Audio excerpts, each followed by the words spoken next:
Good morning. Today is Wednesday, November 5th, 2025. I want to share an insight that I learned from my friend and teacher, Abe Mezrich. In last week's Torah portion, we learned God speaks to Avraham and said, Kum hisalech ba'aretz, come and walk the entirety of the land, la'arka, from top to bottom, u'l'rachbam, from side to side, ki l'chayat, because I'm going to give it to you, and you will have many, many descendants. This is again the promise that God makes to Avram. And the next pasuk says, Vayehal Avram vayavo vayeshev be'elo ne'mamre asher b'chevron. Then Avraham settles down, and he places his tent near the trees of Mamre in Hebron, or near Hebron. So you see that there's a connection, some kind of connection, between the momentous promise that God makes to Avraham about the future of the Jewish people and the land of Israel, and then that is somehow connected to Avraham placing his tent near trees. In the beginning of this week's Torah portion, the same connection.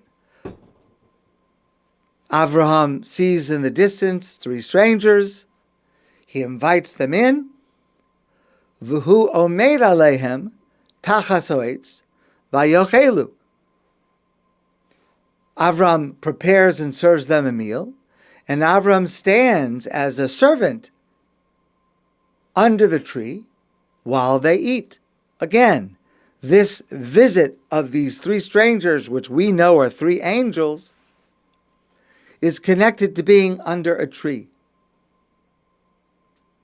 Then, Vayichros bris, Avraham made a covenant with the nation of Gerar. That was, the king was Avimelech.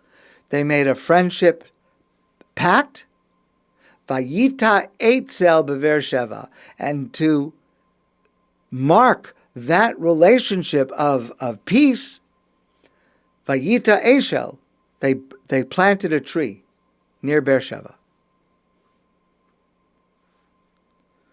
A tree for Avraham symbolizes security and plenty, especially in a desert.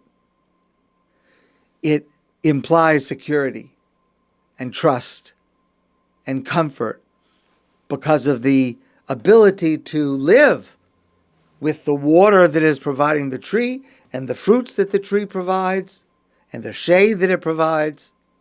So we see repeatedly this theme that Avraham, whenever something good happens, something momentous, something historic, there is a tree somewhere in that narrative.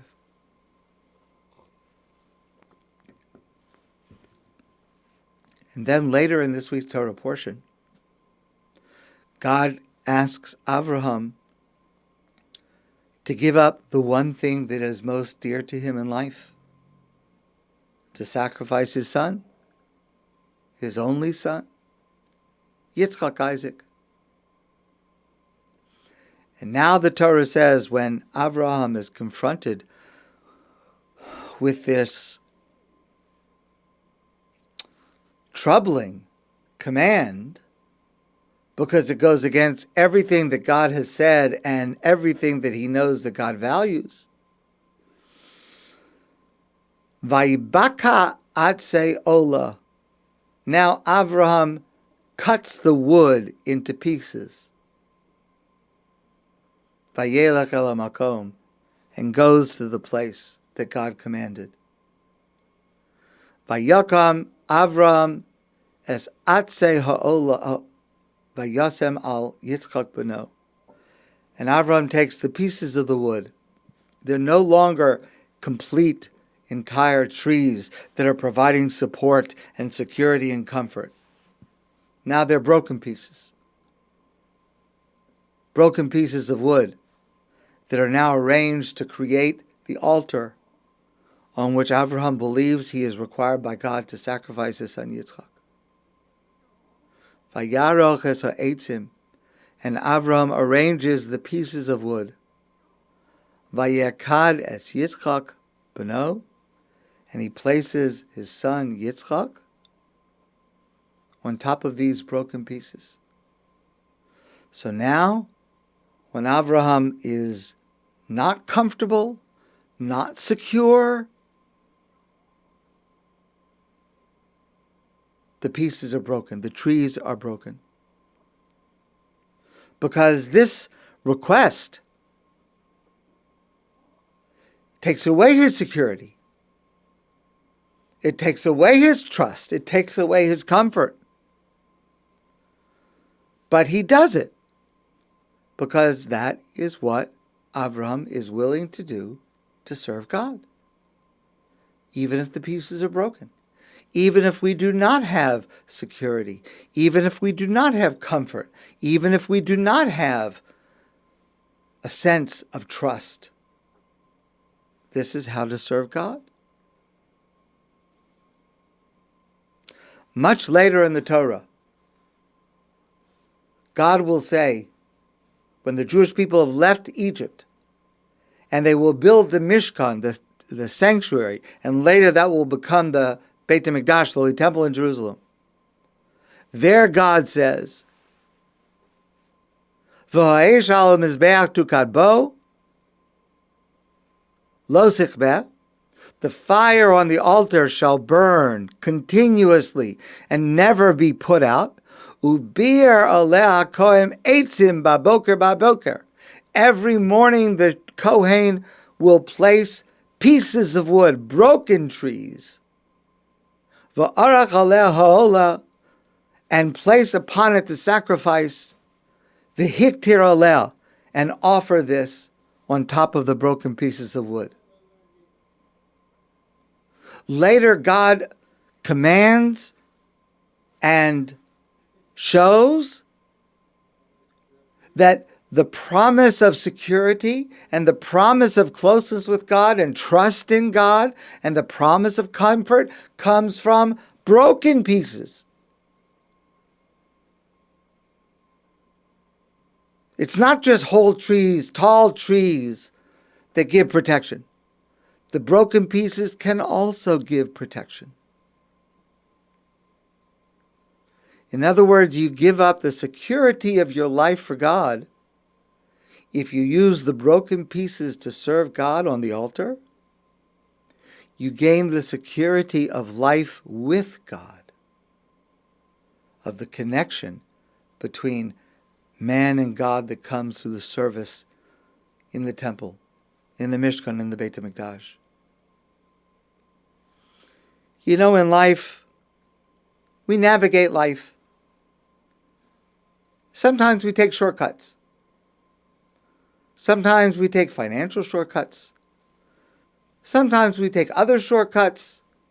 Not exactly what God commanded, but what we think will be easier for us. Sometimes we act, God forbid, without the awareness of God's presence. It happens. It shouldn't happen. We need to try that it does not happen, but it happens. Sometimes we act without the awareness that God at this moment is watching and evaluating us.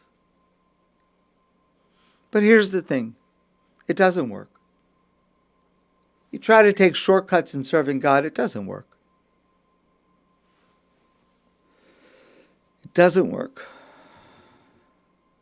Because we need to break the security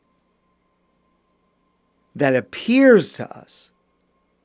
It seems to me that I would do this, I'll be happy.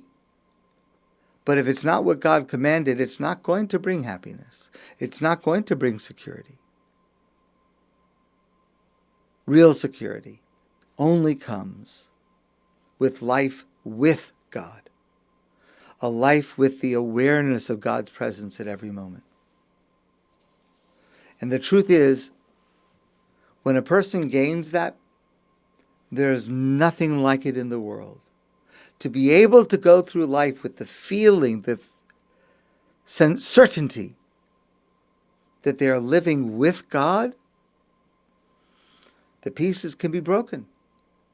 But we will still have the intimacy and the comfort and the security and the reassurance. So what we need to do is to give up the false security, the ephemeral things we assume will make us happy, the solid trees. We assume that once we have those tall, strong, majestic trees, we're protected.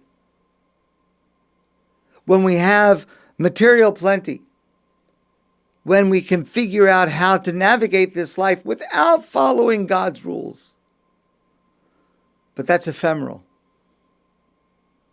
And it will not happen. Ultimately, that will fail us. Because we need to embrace the pieces of wood by which we will gain the security of life with God. And that's the life that is worth living. That's the life we strive for at every moment, to live our lives with God. My friends, I wish you a great day, and I look forward to seeing you soon in person.